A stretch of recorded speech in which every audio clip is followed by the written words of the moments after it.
हाय hello everyone. So Bector food इस company का con call discussion करेंगे आज हम। रिजल्ट एनालिसिस हमने ऑलरेडी कवर कर लिया है। रिजल्ट स्टैंडअलोन अगर आप देखोगे तो अच्छे नंबर्स हैं, ग्रोथ नंबर्स काफी अच्छे लगते हैं, बट स्टिल उसके बावजूद मार्केट ने रिजल्ट के बाद ऑलमोस्ट 15 से 20% का करेक्शन दिया था स्टॉक के अंदर। एंड उसके जो भी प्रोबेबल रीजन हो सकते थे वो भी हमने उस वीडियो के अंदर डिस्कस किए हुए हैं। नाउ कॉन कॉल से ऑब्वियसली हमें काफी ज्यादा क्लैरिटी होगी कि इस बिजनेस से, इस कंपनी से शॉर्ट टू लॉन्ग टर्म में हम क्या एक्सपेक्ट कर सकते हैं as a investor. So con call में सबसे पहले मैनेजमेंट अपना फोकस क्लियर कर रहा है कि हमारा जो फोकस है वो प्रीमियमाइजेशन थीम के ऊपर है। हमने ये चीज बार बार डिस्कस करी है कि इंडिया में सबसे बड़ी थीम जो प्ले हो रही है वो प्रीमियमाइजेशन है। अक्रॉस सेक्टर्स, अक्रॉस इंडस्ट्रीज अगर आप देखोगे तो एक बहुत बड़ी थीम निकल करके आ रही है ये, चाहे वो फुटवेयर इंडस्ट्री हो जहाँ पे हमने देखा कि मेट्रो ब्रांड जो है उसने comparison to Relaxo, Bata, Campus, जो भी बाकी फुटवेयर प्लेयर्स हैं उनके कंपैरिजन में पिछले 3-4 साल में कंसिस्टेंटली अपने बिजनेस को ग्रो किया, मार्केट शेयर गेन किया, जस्ट बिकॉज वो प्रीमियम सेगमेंट में डील करती थी। सिमिलरली अगर आप इथॉस को देखोगे जो कि लग्जरी वॉचेस में डील करता है, उसने भी लास्ट 3-4 साल के अंदर बहुत अच्छे ग्रोथ नंबर्स डिलीवर किए हैं अपने कॉम्पिटिटर्स के कंपैरिजन में। तो अक्रॉस सेक्टर हमें ये नजर आता है कि जो थीम है ये प्रीमियमाइजेशन की, ये एक बहुत बड़ी थीम है। सो बेक्टर भी यहाँ पे वही कह रहा है कि जो इनकी कैटेगरीज है अलग अलग, जैसे कि बिस्किट की कैटेगरी है, कुकीज की कैटेगरी है, फुट लॉन्ग ब्रेड है, होल व्हीट ब्रेड है, मल्टीग्रेन ब्रेड है, इन सारी कैटेगरीज में उन प्रोडक्ट्स के ऊपर इनका ज्यादा फोकस है जो प्रीमियम रेंज में आते हैं, बिकॉज वही इनकी ग्रोथ को ड्राइव कर रहे हैं। इसके साथ में ऑब्वियसली क्योंकि एफएमसीजी कंपनी है तो आपको अपने एक्सपेंशन को तो इंक्रीज करते ही रहना होगा। सो अपने डिस्ट्रीब्यूशन को, एक्सपेंशन को लगातार, आउटलेट्स को लगातार बढ़ाता जा रहा है वेक्टर। साथ में ये कंपनी ने अब पिछले 1-2 साल में अपने एडवर्टीजमेंट और मार्केटिंग के ऊपर भी काफी अच्छा खासा स्पेंड करना स्टार्ट किया है, बिकॉज एफएमसीजी बिजनेस को एक ब्रांड बनने के लिए, एक पैन इंडिया प्लेयर बनने के लिए बहुत ज्यादा जरूरी है कि वो अपने ब्रांड की अवेयरनेस क्रिएट करे कंज्यूमर्स के बीच में, मार्केटिंग एडवर्टीजमेंट के ऊपर स्पेंड करे। बिकॉज पास्ट में भी अगर हम जितने भी बड़े बड़े ब्रांड्स ले, चाहे वो नेस्ले हो, हिंदुस्तान यूनिलीवर हो, जिनके इतने सारे बड़े बड़े ब्रांड्स हैं जो डेली यूज होते हैं इंडिया के हाउस होल्ड में, तो उसका मेन रीजन यही है कि उन्होंने अपने ब्रांड के ऊपर काफी ज्यादा इन्वेस्टमेंट करी है, उनके अवेयरनेस के ऊपर काफी ज्यादा इन्वेस्टमेंट करी है। सेम प्रोसेस में अभी बेक्टर है, तो इन्होंने भी अपने ब्रांड बिल्डिंग के लिए काफी ज्यादा इन्वेस्टमेंट अपनी अपनी इंक्रीज करी है। एंड इस क्वार्टर में इन्होंने करीना कपूर को as a brand ambassador launch किया है। कुछ media campaigns, mainstream media campaign इन्होंने फर्स्ट टाइम लॉन्च किया इस क्वार्टर के अंदर, जहाँ पे इन्होंने digital ad, print ad, media ad, ये सारे एडवर्टीजमेंट इन्होंने इस क्वार्टर के अंदर इंक्रीज करे हैं।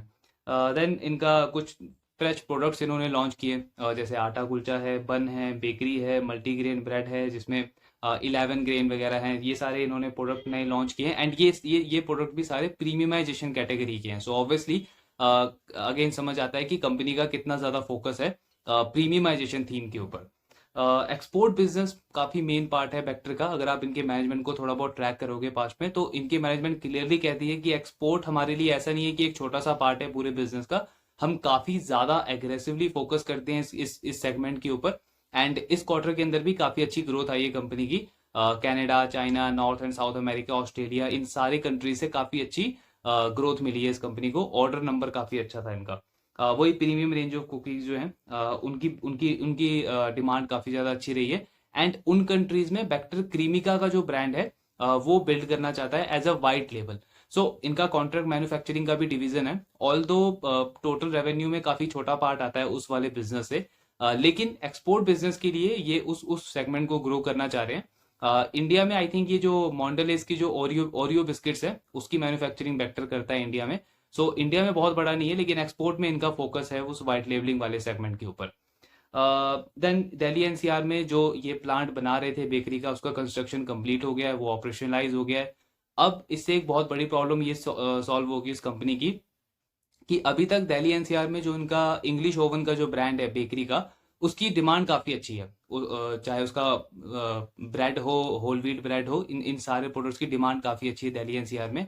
लेकिन यहाँ पे प्रॉब्लम ये थी कि उसमें उसको सप्लाई वगैरह करने के लिए इन्हें पंजाब से वो लाना पड़ता था, टाइम ज्यादा लगता था, कॉस्ट ज्यादा लगती थी कंपनी को। ऑब्वियसली शेल्फ लाइफ जो है प्रोडक्ट की वो भी कम हो जाती थी। बट क्योंकि अब ये प्लांट यहाँ पे इनका रेडी हो गया है, तो यहाँ की डिमांड को ये केटर कर सकते हैं। साथ में इसके आसपास के जो रीजन्स है वहां की डिमांड को भी ये बहुत इजीली केटर कर सकते हैं। तो ये काफी ज्यादा बड़ा एडवांटेज हो जाएगा इस कंपनी के पास।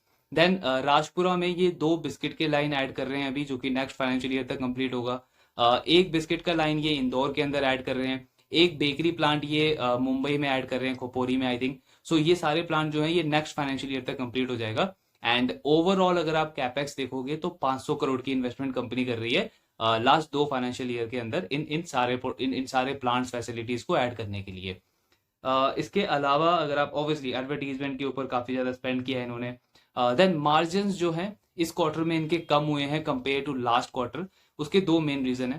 पहला तो बिकॉज रॉ मटेरियल के प्राइसेस थोड़े से बढ़ गए थे, सो उससे एक इम्पैक्ट हुआ। दूसरा मेन रीजन ये है कि इस क्वार्टर के अंदर कंपटीशन इंटेंसिटी काफी ज्यादा थी। सो जो कॉम्पिटिटर्स है बेक्टर के, उन्होंने एक्स्ट्रा ग्रामेज ऑफर वाला ऑफर देना स्टार्ट किया इस क्वार्टर के अंदर कंज्यूमर्स को, जहां पे वही 10-20 रुपए के पैकेट में आप 10% एक्स्ट्रा 20% एक्स्ट्रा जो ऐड करके देते हो। सो वो चीजें काफी ज्यादा हुई क्योंकि फेस्टिव पीरियड था, दिवाली नवरात्रे हॉलीडे वगैरह काफी ज्यादा थे। सो उसको कॉप अप करने के लिए बेक्टर को भी वो चीज करनी पड़ी, अदरवाइज वहां पे रिस्क है कि आप कस्टमर लूज आउट कर जाओगे। सो कस्टमर लूज आउट आप ना करो, इसलिए वेक्टर को भी वो ऑफर रन करने पड़े, जिसकी वजह से इनके मार्जिन जो है वो क्वार्टर ऑन क्वार्टर बेसिस पे, यानी कि सेकंड क्वार्टर के कंपैरिजन में थर्ड क्वार्टर में थोड़े से मार्जिन इनके कम हुए हैं। इसके साथ में एक एक थोड़ा सा इन्होंने प्राइस राइज किया था बिस्किट के कुछ आइटम्स में और बेकरी के कुछ प्रोडक्ट्स में, लेकिन वो अक्रॉस प्रोडक्ट नहीं किया, मतलब हर एक प्रोडक्ट पे नहीं किया, और ऐसा भी नहीं है कि हर एक स्टेट के अंदर किया। कुछ जगहों पे थोड़े बहुत प्राइस राइज किए थे इन्होंने, लेकिन उसका मेन रीजन ये नहीं है कि इन्फ्लेशन की वजह से नहीं किया। बिकॉज ऑब्वियसली एक क्वेश्चन ये आता है कि जब भी कोई बिजनेस प्राइस राइज ठीक तरीके से नहीं कर पाती है, तो वहां पे क्वेश्चन ये आता है कि क्या इन्फ्लेशन की वजह से ऐसा नहीं कर पा रहे हो, बिकॉज आपको बिजनेस को डर है कि कंज्यूमर का डिमांड इफेक्ट हो जाएगा। सो वहां पे मैनेजमेंट कह रही है कि इन्फ्लेशन का कोई चैलेंज नहीं है इसमें, वही कंपटीशन इंटेंसिटी ज्यादा थी, जिसकी वजह से हम फ्रीली प्राइस राइज नहीं कर पाए इस क्वार्टर के अंदर, क्योंकि वो रिस्क हम नहीं लेना चाहते थे कि हमारा कस्टमर हम लूज आउट कर लें। सो इट्स बेटर कि आप 1-2 क्वार्टर में थोड़ा सा मार्जिन आपका डिप हो जाए, लेकिन कस्टमर आपका सेव होना चाहिए, कस्टमर रिटेन करना इंपॉर्टेंट है। तो वही स्ट्रेटेजी वेक्टर ने यहाँ पे फॉलो करी है। इन्फ्लेशन मैनेजमेंट कह रहा है कि वैसा नहीं है जैसा 1-1.5 साल पहले था, जब हम ऑब्वियसली नंबर्स में भी देख रहे थे कि ऑलमोस्ट 7-8% के इन्फ्लेशन के नंबर्स आ रहे थे इंडिया में। अभी तो काफी चीजें कंट्रोल में है, 4 से 6% का जो बैंड है आरबीआई का इन्फ्लेशन का, उसी के आसपास इन्फ्लेशन के नंबर आ रहे हैं। सो मैनेजमेंट भी वही कह रहा है कि इन्फ्लेशन वाइज कोई मेजर चैलेंज अभी मार्केट में उन्हें नहीं लग रहा है, जो कि 1-1.5 साल पहले था। देन एक और रीजन है जिसकी वजह से इनका थोड़ा सा मार्जिन कम हुआ है सेकंड क्वार्टर के कंपैरिजन में। सो एक्चुअली सेकंड क्वार्टर में बेक्टर को क्रिसमस का एक्सपोर्ट ऑर्डर मिला था प्रीमियम कुकीज के लिए। सो premium cookies obviously high value product होता है जिसमें मार्जिन ज्यादा होते हैं। अब बेक्टर को क्योंकि ये जो ऑर्डर है ये दिवाली से पहले पहले डिलीवर करना था, सो इन्होंने इसका जो एग्जीक्यूशन है वो सितंबर के एंड में कर दिया था, एंड इसका जो सेल्स रियलाइजेशन है वो सेकंड क्वार्टर में ही हो गया। सो ये रीजन है कि सेकंड क्वार्टर में इनके सेल्स नंबर थोड़े से अच्छे थे, मार्जिन भी थोड़े से अच्छे थे, बिकॉज एक ये एक्सपोर्ट वाला जो ऑर्डर है, जो बड़ा ऑर्डर था प्रीमियम कुकीज का, वो भी सेकंड क्वार्टर में काउंट हो गया, एंड वो थर्ड क्वार्टर में नहीं था ऑब्वियसली। तो इसकी वजह से क्वार्टर ऑन क्वार्टर अगर आप देखोगे तो थोड़ा सा मार्जिन डिप आता है। बट मैनेजमेंट यहाँ पे क्या कह रहा है कि आपको जो हमारा जो ट्रेंड देखना है आपको मार्जिन का, वो बेटर आइडिया मिलेगा आपको अगर आप वाई ओ वाई कंपेयर करोगे, यानी कि लास्ट ईयर के थर्ड क्वार्टर से इस साल का जो थर्ड क्वार्टर है।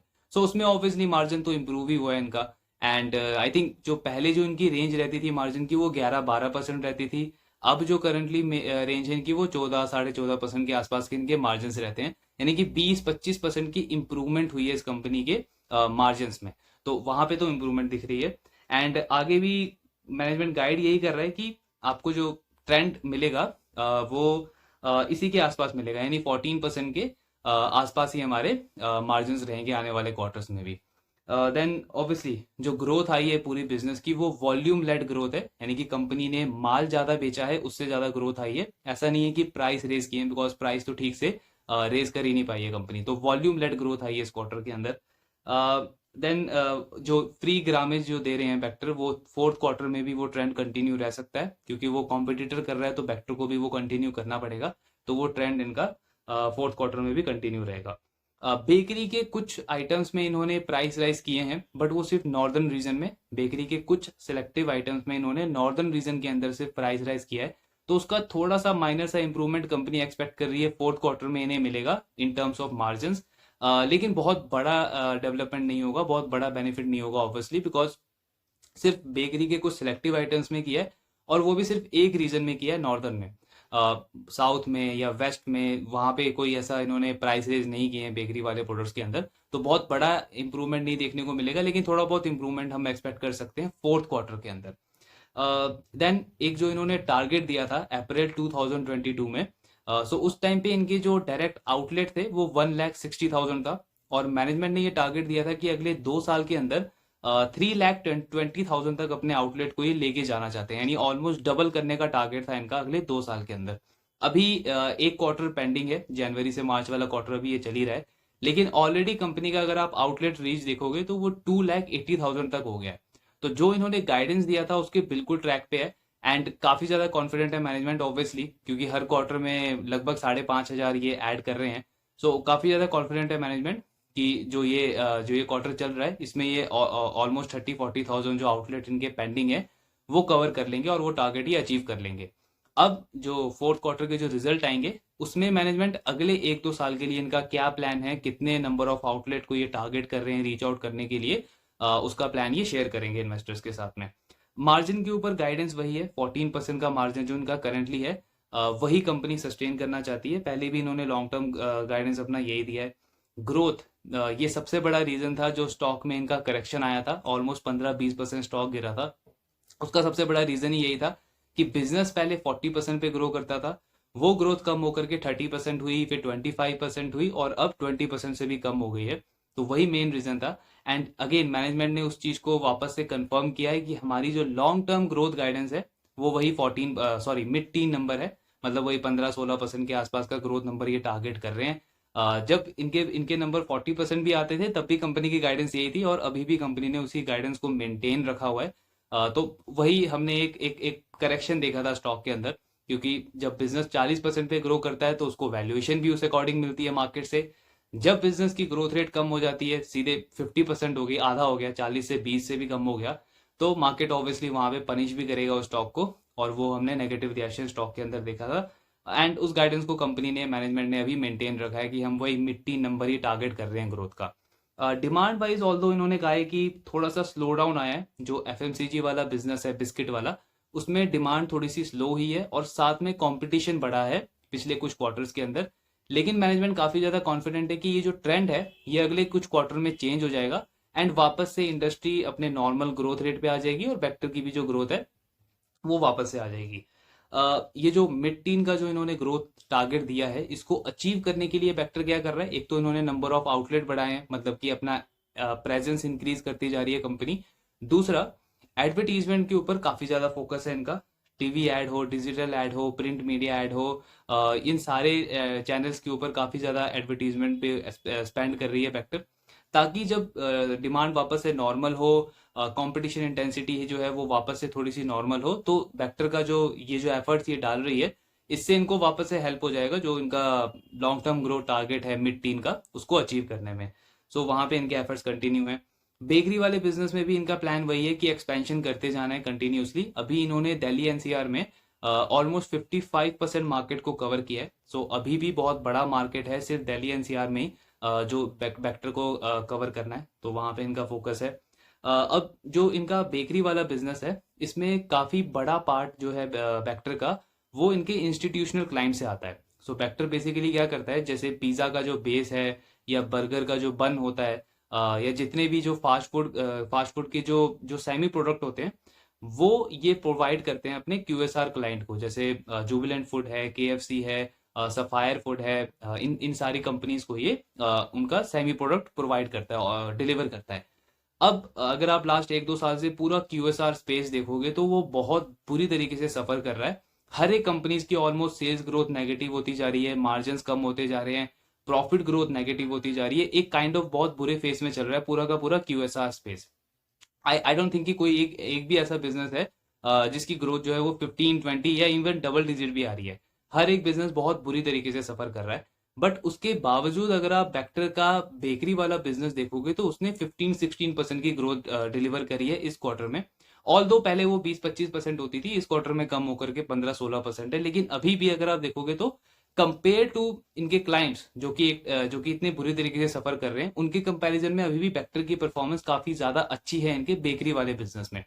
सो इसका एक जो सबसे बड़ा रीजन दिया है कंपनी ने, वो ये दिया है कि इन्होंने इस फेज में, ये जो चैलेंजिंग फेज चल रहा है, इसमें इन्होंने नए प्रोडक्ट और नए इनोवेशन पे काफी ज्यादा फोकस किया है। जो इनके नए क्लाइंट जुड़े हैं क्यूएसआर के, उस उनको इन्होंने नए प्रोडक्ट्स ऑफर किए हैं। जो एग्जिस्टिंग क्लाइंट है उनको भी नए प्रोडक्ट्स ऑफर किए हैं। सो बेसिकली होता क्या है, जब इस तरीके का एक सिनेरियो आता है स्पेशली कंज्यूमर वाले बिजनेस में, जहाँ पे डिमांड सडनली बहुत ज़्यादा कम होती जा रही है, तो कंपनीज या बिजनेसेस जो है वो काफ़ी ज़्यादा एफर्ट डालते हैं कि कुछ भी ऐसा नया प्रोडक्ट हम मार्केट में लेके आए जो क्लिक हो जाए सडनली, एंड वहाँ से हमारी डिमांड आनी स्टार्ट हो जाए। सो उसी उसी चक्कर में हर एक बिजनेस रहता है, चाहे वो केएफसी हो, जुबिलेंट हो। एंड अगर आप थोड़ा बहुत ट्रैक करते हो, दिल्ली मेट्रो को भी अगर आप ट्रैक करोगे, तो अभी रिसेंटली इन सारी कंपनीज ने एडवर्टीजमेंट भी काफ़ी ज़्यादा लॉन्च किए हैं अपने नए प्रोडक्ट्स के। मतलब ऑलरेडी जो ये प्रोडक्ट सेल कर रहे थे उसकी एडवर्टीजमेंट तो आती ही थी पहले, लेकिन अभी लास्ट अगर आप 2-3 क्वार्टर से देखोगे तो नए प्रोडक्ट्स, नए ऑफर्स पे इन्होंने काफी ज्यादा फोकस करना शुरू किया है, just to attract the consumer. तो वही चीज बेक्टर ने यहाँ पे प्ले आउट करी है। एंड बेक्टर को पता है कि पूरी इंडस्ट्री सफर कर रही है, तो वहां पे अगर कोई भी ऐसा नया प्रोडक्ट क्लिक हो जाए किसी भी एक कंपनी के लिए, तो वो उनके लिए बहुत बड़ी अचीवमेंट होगी। तो उसका फायदा जो है वो डायरेक्टली बेक्टर को मिला है। एंड इसीलिए इवन दो पूरा सेक्टर जो है वो चैलेंजिंग फेस में चल रहा है, लेकिन वेक्टर की ग्रोथ बेकरी वाले बिजनेस की अभी भी बहुत अच्छी है। 15-16% से इनका ये बिजनेस बहुत अच्छे रेट से ग्रो कर रहा है। इसके साथ में अगेन कैपेक्स का प्लान इन्होंने शेयर किया है कि टोटल इन्होंने 500 करोड़ जो है वो अभी तक इन्वेस्ट किया है अपने प्लांट के ऊपर। इंदौर में प्लांट ऐड कर रहे हैं, राजपुरा में प्लांट ऐड कर रहे हैं, मुंबई में प्लांट ऐड कर रहे हैं, कैलकाटा में एक क्यूएसआर स्पेस के लिए स्पेसिफिक एक ये नया प्लांट ऐड कर रहे हैं। सो इन सब के ऊपर ऑलमोस्ट 500 करोड़ जो है वो कंपनी स्पेंड कर रही है।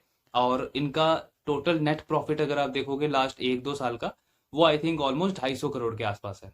तो 250 करोड़ के प्रॉफिट पे 500 करोड़ का इन्वेस्टमेंट कर रही है कंपनी। तो ये आपको क्लियरली शो करता है कि मैनेजमेंट या बिजनेस जो है वो कितना ज्यादा कॉन्फिडेंट है अपनी फ्यूचर को लेके, ग्रोथ एक्सपेंशन को लेकर के। And that is the reason कि वो इतना हैवी इन्वेस्टमेंट कर रहे हैं।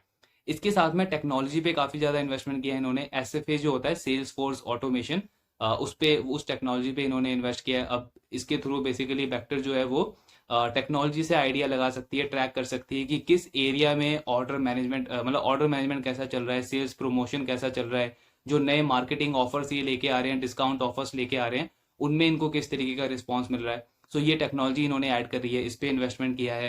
देन वो जो ऑफर्स वगैरह इनके चलते रहते हैं वो कंटिन्यू चल ही रहा है। मार्केटिंग एडवर्टीजमेंट के ऊपर इन्होंने स्पेंड इंक्रीज किया है। ऑलमोस्ट 3.5% अपने रेवेन्यू का जो है ये कंपनी एडवर्टीजमेंट के ऊपर स्पेंड कर रही है। सो बेसिकली मैनेजमेंट क्या कह रहा है कि इतनी सारी इन्वेस्टमेंट करने के बावजूद भी हमारे जो मार्जिन है वो 20% से इंक्रीज हुए हैं, 14% से अबव हमारे मार्जिन है। पैट ग्रोथ अगर आप देखोगे तो वो हमेशा हमारा लास्ट 1-2 सालों से कंसिस्टेंटली हमारे सेल्स ग्रोथ से भी बेटर रहा है, यानी कि ऑपरेटिंग लेवरेज हमने डिलीवर करी है इतनी सारी इन्वेस्टमेंट के बावजूद। तो ये चीज शो करती है कि मैनेजमेंट या बिजनेस ओवरऑल एक बहुत ही अच्छे डायरेक्शन में जा रहा है। वो जो भी ये डिसीजन ले रहे हैं आगे बिजनेस को एक्सपैंड करने का, वो बहुत अच्छे से क्लिक हो रहा है बिजनेस के फेवर में। एंड इसीलिए मैनेजमेंट कॉन्फिडेंट है कि इस ग्रोथ रेट को वो मेंटेन कर सकते हैं अगले लॉन्ग टर्म के लिए भी। देन अगेन वही प्लांट वगैरह पे इनका फोकस है। और जो भी ये नए प्लांट ऐड कर रहे हैं, बिस्किट के ये जितने भी अभी नए प्लांट ऐड कर रहे हैं, इससे इनकी बिस्किट की जो कैपेसिटी है, प्रोडक्शन कैपेसिटी, वो ऑलमोस्ट डबल हो जाएगी। और जो बेकरी के प्लांट जो ऐड कर रहे हैं, प्लांट जो ऐड कर रहे हैं, उससे इनकी बेकरी की प्रोडक्शन कैपेसिटी ऑलमोस्ट 35 से 40% इंक्रीज हो जाएगी। सो मतलब ये है कि मैनेजमेंट का कि कल को चल के कभी भी ऐसा सिनेरियो हमें नहीं लगता कि हम फेस करेंगे कि जहां पे डिमांड हमारे पास होगी, लेकिन उस डिमांड को मीट करने के लिए हमारे पास एडिक्वेट प्रोडक्शन कैपेसिटी नहीं है। क्योंकि हम जितने भी ये प्लांट फैसिलिटीज ऐड कर रहे हैं, इससे ऑलमोस्ट हमारी जो प्रोडक्शन कैपेसिटी है वो डबल हो जाएगी बिस्किट वाले में, और 35-40% इंक्रीज हो जाएगी बेकरी वाले में। तो कल को जितनी भी डिमांड आ जाए, जहां जहां हम नए नए मार्केट में एक्सपैंड कर रहे हैं, उसको केटर करने के लिए हमारे पास प्लांट, प्रोडक्शन कैपेसिटी और मशीन वगैरह ये सब ऑलरेडी हमने इन्वेस्ट कर दिया हुआ है इन चीज़ों पे। बेकरी वाले बिजनेस पे भी इनका ग्रोथ गाइडेंस सेम है, वही मिड-टीन नंबर ये ग्रोथ टारगेट कर रहे हैं। ऑल्दो अगर आप थोड़ा सा अगर देखोगे कि दिल्ली एनसीआर का अभी भी 45% मार्केट कवर करना बाकी है इनके पास। उसके आसपास के जो रीजन है, अब वो इस प्लांट से कैटर कर सकते हैं उसकी डिमांड को। पंजाब में जो इनका प्लांट है वहां पे ये एक्सपैंड कर रहे हैं और ज्यादा डीप जा रहे हैं, डीप पेनिट्रेट कर रहे हैं।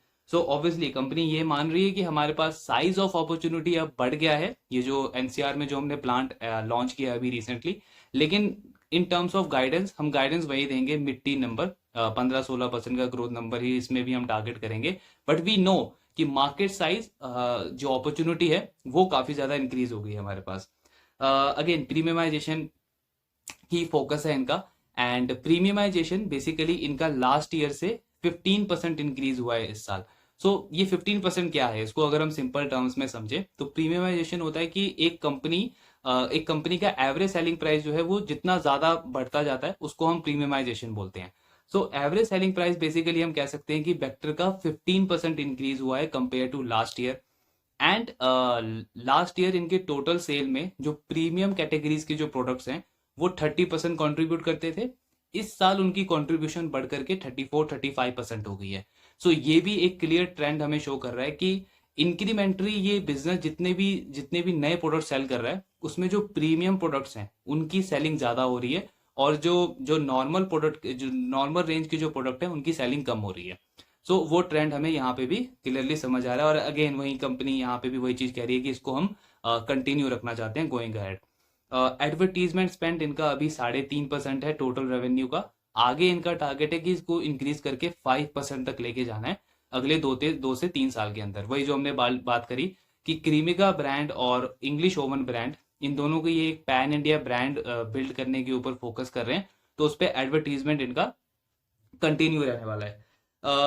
देन अभी इनका ऑलमोस्ट 65 से 70% जो सेल है इनका वो एग्जिस्टिंग आउटलेट से आता है, और 30% के आसपास जो सेल्स है इनकी वो जो इन्होंने नए स्टोर्स ओपन किए हैं पिछले 1-2 साल के अंदर, वहां से आता है। मुंबई, पुणे और बैंगलोर, इन 3 सिटीज में इन्होंने एंटर किया था लास्ट ईयर, और पिछले 1 साल के अंदर इन्होंने 15 और नए सिटीज के अंदर ऐड किया जहां पे 20,000 आउटलेट जो है इन्होंने नए ओपन किए हैं। सो बहुत एग्रेसिव एक्सपेंशन रहा है इस कंपनी का, सिर्फ 2 साल के अंदर इन्होंने जो अपनी प्रेजेंस है उसको डबल कर दिया है। यही रीजन है कि इसके ग्रोथ नंबर्स अगर आप देखोगे तो वो स्टेबल भी हैं और सुपर ग्रोथ है। 20-25-30% से ये बिजनेस ग्रो हुआ है पिछले 1-2-3 साल के अंदर। प्रॉफिट ग्रोथ उसमें 50-70% की रही है ऑलमोस्ट, और मार्जिन ऑलमोस्ट 11-12% से 14-15% के आसपास इंप्रूव हुए हैं। सो हर एक चीज में बहुत अच्छी इंप्रूवमेंट रही है इनकी। देन अभी करेंटली ये यूएस में वॉलमार्ट के साथ में अभी इनका डिस्कशन चल रहा है। सो वॉलमार्ट के लिए वेक्टर जो है वो क्रिसमस के स्पेसिफिक प्रोडक्ट ही बना रही है, लेकिन ऑब्वियसली वेक्टर का वहां पे भी फोकस है कि जो डेली यूज के जो प्रोडक्ट होते हैं, डेली कंज्यूमेबल वाले जो प्रोडक्ट होते हैं, उसमें भी वॉलमार्ट के साथ इनका रिलेशनशिप आगे और डेवलप हो, और वो प्रोडक्ट भी ये वॉलमार्ट के लिए बनाए। जो अभी हमने डिस्कस किया था कि एक्सपोर्ट बिजनेस पे काफी एग्रेसिव फोकस है वेक्टर का। सो वो यही रीजन है कि वॉलमार्ट है या जितने भी बड़े बड़े ब्रांड हैं यूएस के, उनको ये टारगेट कर रहे हैं कि उनके डेली यूज वाले प्रोडक्ट्स बनाएं, एंड उनमें से अगर 1-2 डील भी इनके इनके इनके क्लिक हो गई तो एक बहुत बड़ा स्ट्रीम ऑफ रेवेन्यूज कंपनी के लिए ओपन हो जाएगा एक्सपोर्ट वाले बिजनेस से भी। मतलब इंडिया बिजनेस तो बहुत अच्छा कर ही रहा है, लेकिन एक्सपोर्ट में जो ये ट्राई करने का कोशिश कर रहे हैं, अगर वहां पे 1-2 बड़े ब्रांड भी इनके इनके पास आ गए तो एक बहुत बड़ा स्ट्रीम ऑफ रेवेन्यूज कंपनी के लिए क्लिक हो सकता है वहां से। तो उस पर भी फोकस हमें रखना चाहिए एज ए इन्वेस्टर। देन वही B to B B to C दोनों दोनों सेगमेंट पे फोकस है इनका बेकरी वाले में। एंड ओवरऑल अगर आप देखोगे तो एक बेक वॉक करके इनका एक ब्रांड है, जो कि बेकरी का आउटलेट है बेसिकली, जिसमें ये फ्रोजन प्रोडक्ट, बेकरी के जो फ्रोजन प्रोडक्ट होते हैं उसको सेल करते हैं। वो बेसिकली इनको हेल्प करता है कि इनके इनके क्यूएसआर वाले बिजनेस में जो इनसाइट चल रहे हैं उसको डेवलप करने के लिए, कि और लेटेस्ट ट्रेंड क्या चल रहा है, कंज्यूमर की डिमांड क्या चल रही है, उस अकॉर्डिंग ये नया प्रोडक्ट लॉन्च करते हैं। सो उस पर अभी ज़्यादा फोकस नहीं है क्योंकि 3-4 ही स्टोर हैं उसके, एंड जैसे जैसे उसका सेल्स बढ़ेगा उस स्टोर का वैसे वैसे ही उसको और इंक्रीज करेंगे। मेन अभी बिजनेस इनका यही है, बिस्किट बेकरी का, साथ में एक्सपोर्ट वाला, जहाँ पे कंपनी का टारगेट है कि 1-2 बड़े क्लाइंट अगर इनके पास ऑन बोर्ड हो जाते हैं तो एक बहुत बड़ा स्ट्रीम ऑफ रेवेन्यू इनके लिए ओपन हो सकता है। सो ये ओवरऑल कॉन कॉल डिस्कशन था। इससे मेजर चीज क्या समझ आती है कि अगर वेक्टर के आप इन्वेस्टर हो या वेक्टर में अगर आपको इंटरेस्ट है तो आपको क्या चीज समझनी है कि ये कंपनी से आपको ये एक्सपेक्ट नहीं रखना है कि ये वापस से 30-40% की ग्रोथ देगी, बिकॉज मैनेजमेंट खुद गाइड कर रहा है कि हम mid tin growth number deliver कर रहे हैं। पहला तो ये, लेकिन दूसरी चीज हमें ये भी देखना होगा कि ऑल दो गाइडेंस तो इनकी मिड टीन ग्रोथ नंबर की है, लेकिन अगर आप इनके एफर्ट्स के ऊपर फोकस करोगे, क्योंकि कंपनी ने सिर्फ 2 साल के अंदर अपना एक्सपेंशन डबल किया है, अपना जो प्लांट और मशीनरी के ऊपर जो कैपेक्स है वो ऑलमोस्ट अपने प्रॉफिट का ये डबल कर रहे हैं। 250 करोड़ का प्रॉफिट है, 500 करोड़ का इन्वेस्टमेंट है। एडवर्टीजमेंट मार्केटिंग के ऊपर ऑलमोस्ट 1.5-2% पहले स्पेंड होता था, आज अगर आप देखोगे तो 3.5% स्पेंड कर रहे हैं।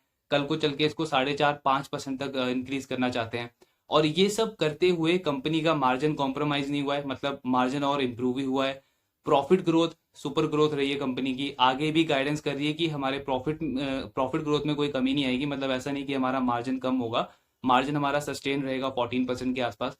तो ये एफर्ट्स हमें क्लियरली इंडिकेट कर रहा है कि ऑल दो मैनेजमेंट बेशक mid tin growth number guide कर रहा है, लेकिन जो एबिलिटी जो एफर्ट्स ये ग्राउंड लेवल पे एग्जीक्यूट कर रहे हैं, बहुत ज्यादा पॉसिबिलिटी है कि इनके गाइडेड नंबर से काफी अच्छे नंबर ये बिजनेस डिलीवर कर सकता है। मतलब एक्सपेक्टेशन तो है कि 20% के आसपास ग्रोथ नंबर ये कंपनी ये बिजनेस बहुत इजीली डिलीवर कर सकता है, क्योंकि गाइडेंस में ये कंपनी थोड़ी सी कंजर्वेटिव है। जैसे अगर आप बेकरी वाले बिजनेस का भी देखो तो उसमें भी कंपनी ने काफी कंजर्वेटिव गाइडेंस दिया कि हमें पता है कि हमारे पास साइज ऑफ अपॉर्चुनिटी बहुत बड़ी है, लेकिन फिर भी हम ग्रोथ गाइडेंस जो है वो वही मिड-टीन नंबर का ही देंगे। तो ये आपको क्लियरली इंडिकेट कर रहा है कि मैनेजमेंट गाइडेंस में काफी ज्यादा कंजर्वेटिव है, लेकिन इनके अगर आप एफर्ट्स देखोगे ग्राउंड लेवल पे तो उस पर काफी ज्यादा एग्रेसिव है। एंड उसके ऊपर से वो एक्सपोर्ट वाला सेगमेंट ऑब्वियसली उसको भी ट्रैक करना चाहिए, बिकॉज वहां से अगर एक दो बड़े ब्रांड भी आ जाते हैं इस कंपनी के पास में तो एक बहुत बड़ा पूल ऑफ रेवेन्यूज कंपनी के लिए क्रिएट हो जाएगा। क्योंकि साइज कितना छोटा है इस कंपनी का, हार्डली 6-7 हजार करोड़ की कंपनी है। तो यहां से 10 टाइम ग्रो करने के लिए भी इसको सिर्फ 2-3 बड़े डील चाहिए, और बाकी इंडिया का बिजनेस तो इनका अच्छा चल ही रहा है। सो मतलब बहुत लोअर एक्सपेक्टेशन भी नहीं करना है हमें, एंड वापस से वो एक्सपेक्ट भी नहीं करना है कि 30-40% की ग्रोथ होगी, लेकिन एक स्टेबल बिजनेस है, एक सस्टेनेबल बिजनेस है। 20% के आसपास की ग्रोथ रेट ये बिजनेस ये कंपनी बहुत इजीली डिलीवर कर सकता है। ऑब्वियसली ट्रैक तो इसको करना ही है हमें आने वाले क्वार्टर्स में भी कि इनका एग्जीक्यूशन ग्राउंड लेवल पे कैसा रहता है। सो ये ओवरऑल डिस्कशन था कॉन कॉल का वेक्टर फूड के ऊपर। Do let me know all your doubts in the comment box. Thank you very much.